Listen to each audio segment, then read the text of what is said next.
यहाँ पहले दूसरा दरवाज़ा होता था, इसको तो कर बाद में इंस्टॉल किया गया है। और मैं आपको दिखाता हूँ कि इसके इनसाइड की तरफ में कैसा पोर्शन बना है। पूरा जो है फोर्ट था ना दोस्तों, ऐसे काले पत्थरों से बना हुआ था। और आपको महाराष्ट्र में खासियत ये मिलेगी कि जितने भी यहाँ पे किले बने हैं वो सारे इसी प्रकार के ब्लैक स्टोन के बने हैं। तो ये महाराष्ट्र के जो भी महाराज शिवाजी थे उनके किले आप देखेंगे तो वो भी आपको इस प्रकार के दिखाई देंगे। यहाँ पर एक ऐसा पूरा ट्रैक बना हुआ है। ये ट्रैक इस पहाड़ को कट करके बनाया गया है, आप देख सकते हैं यहाँ तक दूर तक। तो हमें इसी ट्रैक को क्रॉस करके जाना है। और यहाँ से जो लेफ्ट का व्यू है ना दोस्तों, वो बहुत ज़्यादा आपको हॉरिबल सा दिखाई देगा कि नीचे बिल्कुल है यहाँ पर खाई।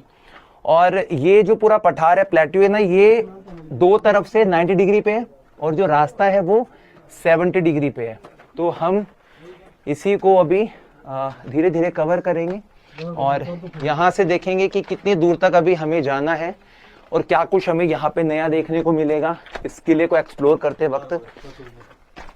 सो दोस्तों, ये किला आज के वक्त में तो सिर्फ और सिर्फ चट्टान को काटकर बनाए गए कुछ अवशेष जो मात्र यहाँ पे बचे हमें दिखाई दे रहे हैं। यहाँ पर इसकी जो सीढ़ियाँ वो थोड़ी सी बड़ी हो गई है नीचे से, नीचे वाली तो बहुत खतरनाक थी भाई। और अभी भी इसका जो रास्ता है वो ऐसा हमें दिखाई दे रहा है। दोस्तों मैंने ना सच बता रहा हूँ, पिछले 4 साल के एक्सपीरियंस में इतने सारे फोर्ट देखे हैं, लेकिन ये मेरी लाइफ का पहला ऐसा फोर्ट है जिसकी क्लाइंबिंग और जिसका डिस्टेंस मेजर करने में हमें ना सच में बहुत डिफिकल्टी हुई। थोड़ा बहुत डर भी लगा यार, दिल में धक धक हुई। अब चलते हैं आगे की तरफ। का पड़ाव था ना वो तो हम पीछे छोड़ के आ गए हैं। अब हम ना इसके मैक्सिमम जो टॉप है ना वहाँ पे पहुँच जाएंगे, ऊपर वाले हिस्से पे पहाड़ पे। चढ़ने में तो देखो इजी हो रहा है, इतना डिफिकल्ट नहीं है, बस इनको ग्रिप करके जाना है। उतरते समय देखेंगे भाई यहाँ पे कि कैसे हमें आना पड़ेगा। ऐसा बताते हैं कि ये वाला जो किला है ना वो अहमदनगर रियासत के जो शासक थे ना उनके अधीन में किला रहा है ये। और 1818 के वक्त में 17 किलों के साथ में ये वाला किला अंग्रेजों के पास में आ गया था। और जो यहाँ के कैप्टन थे ब्रिंस, उन्होंने लास्ट में इस किले को अपने अंडर में ले लिया था। अब इसका ऊपर का रास्ता देखिए भाई आप कैसा बना हुआ है। नीचे का पूरा व्यू देख सकते हैं भाई, कितनी घुमावदार सीढ़ियाँ बनी हुई हैं। ये भाई लोग अभी वेट कर रहे हैं उतरने के लिए। तो भाई कैसा एक्सपीरियंस था आपका ऊपर से? बढ़िया बढ़िया, मजा आता है भैया नीचे आते वक्त। सामने वाला पूरा फैमिली दिखता है भाई नीचे के बाद। तो भाई ने बताया कि उतरने में दिक्कत आता है, देखेंगे भाई। एक सिंगल पहाड़ को काटकर इस किले की संरचना की गई थी दोस्तों। सबसे पहले इसमें सीढ़ियां बनाई गई होंगी और उसके साथ साथ में इस प्रकार की ग्रिपिंग की जो ये होल्डिंग्स है ये बनाई गई होंगी। आप देख सकते हैं इसकी कुछ सीढ़ियां जो है अभी बची हुई है, जिसको हम बस कवर कर लेंगे ना तो हम इसके सबसे टॉप वाले भाग पे पहुंच जाएंगे। यहाँ पर तो कुछ पत्थर वगैरह जचा रखे हैं। और दोस्तों यहाँ ना हम देख पा रहे हैं कि सीढ़ियों का जो गैप है वो ऊपर नीचे है। अब जाके थोड़ा रास्ता ठीक आया है, लेकिन हम ये भी समझ पा रहे हैं कि छैनी हथौड़ी से पूरे इस पहाड़ को काटकर, यानी कि मोनोलिथ, एक सिंगल पहाड़ को काटकर ये वाला जो किला है वो बनाया गया होगा।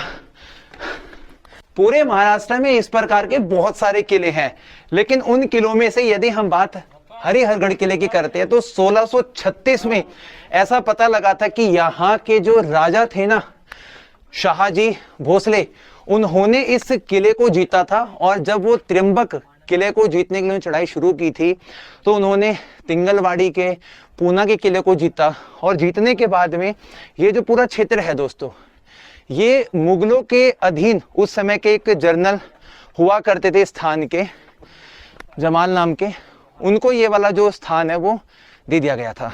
और उसके बाद से इस वाले हिस्से में मुगल शासनकाल चल रहा था। लेकिन कुछ वर्षों के बाद में यदि हम बात करते हैं 1670 की, तो मोरोपंत नाम के जो यहाँ के बहुत प्रतापी राजा थे, उन्होंने इस किले को जीता और यहाँ अपना एक स्वतंत्र राज्य घोषित करने की मांग भी करी थी और यहीं से उन्होंने अपना पूरा कार्यभार संभाला था। शहादरी की इस पहाड़ी के ऊपर आने के बाद में दोस्तों सबसे पहले हम देखते हैं कि यहाँ पर फैले हुए हैं बहुत सारे ऐसे पानी के कुंड, और इन पानी के छोटे बड़े टाकों के अंदर नेचुरल तरीके से पानी को स्टोर करके रखा जाता था, और जिसके साथ साथ में वो अपना जीवन यापन करते थे, और इस चौकी पर वो तैनाती के लिए यहीं पर रहते थे। और दोस्तों इसी के अंदर बने हैं यहाँ पे चोर रास्ते, गुप्त रास्ते, जो कि आपदा पड़ने के बाद में यहाँ से सुरक्षित निकला जा सकता है, जिसको हम इस पहाड़ के साथ वाले हिस्से में देख भी पा रहे हैं। और ये जो पहाड़ का पूरा हिस्सा है ना, ये अपने आप में बहुत गजब का बना हुआ है, और इन पानी को आप आज भी देख सकते हो। सामने की तरफ हनुमान जी की मूर्ति रखी है, और वहां पर एक वक्त पहले बड़ा मंदिर रहा होगा, लेकिन आज के वक्त में तो टूटा हुआ है, केवल पत्थर मात्र ही अवशेष यहाँ पर बचे हुए हैं। और दोस्तों इसी के पास वाले हिस्से में देखेंगे हम, तो आप यहाँ पे रुक सकते हैं और खाना पीना खा सकते हैं, पानी वगैरह ले सकते हैं।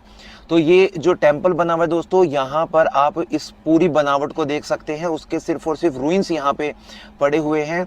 और इस पूरी पहाड़ के ऊपर एक दूसरा यहाँ पर हमें पानी का टाका देखने को मिल रहा है। तो इससे पता लगता है कि इस पहाड़ के ऊपर वाले हिस्से में जहाँ भी पॉसिबल था वहीं पर इन लोगों ने पानी को स्टोर करके रखा, और एक नेचुरल हार्वेस्टिंग सिस्टम का इन लोगों ने इस्तेमाल किया, इस पहाड़ को काटा।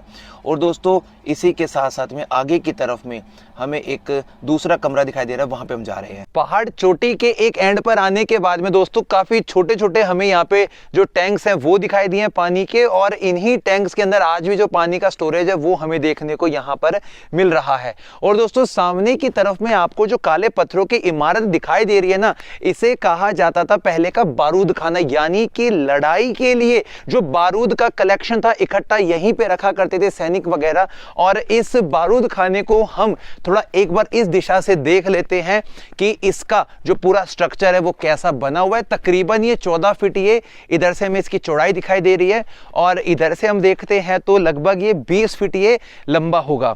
आज के वक्त में इसमें अंदर जाने का जो रास्ता है वो तो बंद है, लेकिन यहाँ पर हमें खिड़की सी दिखाई मालूम पड़ती है, और इसी के अंदर इनका जो बारूद वगैरह वो स्टोर करते थे। तो पहले हम एक बार अंदर का जो व्यू है वो भी कैप्चर कर लेते हैं। देखो लोगों ने काफी सारे नाम लिखे, तो मैं वीडियो के माध्यम से बोलूंगा प्लीज भाई इन इमारतों को ऐसे खराब मत किया करो, ये मेरी गुजारिश है आप लोगों से। लेकिन ऐतिहासिक नजरिए से यदि हम इसको देखते हैं तो यही वो कमरा है दोस्तों जिसके अंदर अचानक से जब यहाँ पर लड़ाई वगैरह हो जाती थी तो उस लड़ाई का सामना करने के लिए सैनिकों के पास में जरूरत का जो बारूद गोले थे वो यहाँ पर स्टोर रखा करते थे। कुछ हिस्से में अनाज भी स्टोर करके रखते होंगे। तो ये है यहाँ का एक कॉर्नर का पॉइंट, और सामने की तरफ दोस्तों आपको जो बहुत बड़ा एक पहाड़ दिखाई दे रहा है, ये इससे भी ऊंचा एक पहाड़ हमें यहाँ पर देखने को मिल रहा है। छोटे बड़े एरिया में यहाँ पे काफी सारे पॉइंट्स हैं जिसमें से ज्यादातर पानी के टैंक वगैरह हैं, और ऊपर की तरफ बनी है एक इस प्रकार की ये इमारत। अब दोस्तों हम इस पूरे हरिहरगढ़ किले के जो सबसे पीक वाला हिस्सा है, जो सबसे ऊंचा हिस्सा है, उसको देखने वाले हैं। हरिहरगढ़ किले के एक एक कोने को देखने के बाद में दोस्तों अब हम फाइनल तौर पर आपको इस पूरे किले जो कि एक पहाड़ के ऊपर बना हुआ है उसका बिल्कुल पीक वाला हिस्सा दिखा देते हैं, जहां पर आपको फ्लैग दिखाई दे रहे हैं। यहीं पर पहले के वक्त में महाराज शिवाजी का जो झंडा है वो भी लगा रहता था, और जिन लोगों ने बाद में यहाँ पे शासन किया, अहमदनगर के शासकों का यहाँ पे कब्जा रहा, फिर मुगलों का रहा, उसी समय में दोस्तों इसके बाद में अंग्रेजों ने अपने यहाँ पे कब्जा किया, तो उन लोगों ने उस स्थान को फ्लैग लगाने के लिए इस्तेमाल में किया था। और वो इस पूरे किले का जो कि पहाड़ पे बना हुआ है उसका हाईएस्ट पॉइंट बना हुआ है। वहां पर बंदर वगैरह बहुत सारे हैं, तो आपके फोन वगैरह, खाने का सामान और आपके पास में कोई भी अगर इंस्ट्रूमेंट है तो उसको छीनते हैं, थोड़ा सा आप केयरफुल यहाँ पे रहिएगा। सो दोस्तों अब हमारा ये वाला जो व्लॉग है इसको मैं पे खत्म करते हैं।